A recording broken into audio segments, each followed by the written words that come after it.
আকাশ জুড়ে কালো মেঘ, কখনো টানা বৃষ্টি আবার কখনো ভারী বর্ষণ। বর্ষার এই সময়ে দেশের বিভিন্ন অঞ্চলে বৃষ্টির দাপট বেড়েছে। এর মধ্যেই নতুন করে সতর্ক করেছে আবহাওয়া অধিদপ্তর। দেশের বিভিন্ন এলাকায় আরও কয়েকদিন বৃষ্টিপাত অব্যাহত থাকতে পারে বলে পূর্বাভাস দেওয়া হয়েছে। মৌসুমী বায়ু সক্রিয় থাকায় দেশের বিভিন্ন স্থানে হালকা থেকে মাঝারি ধরনের বৃষ্টির পাশাপাশি কোথাও কোথাও ভারী বর্ষণের আশঙ্কা রয়েছে।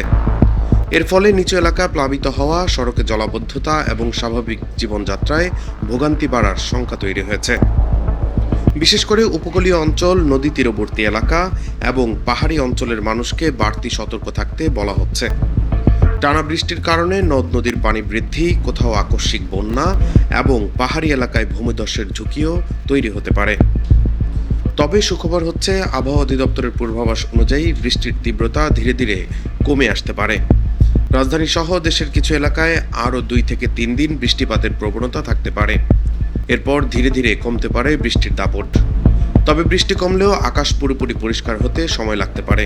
বিচ্ছিন্নভাবে দেশের বিভিন্ন এলাকায় হালকা থেকে মাঝারি বৃষ্টি চলতে পারে। ডেস্ক রিপোর্ট, দৈনিক ডেস্টিনি।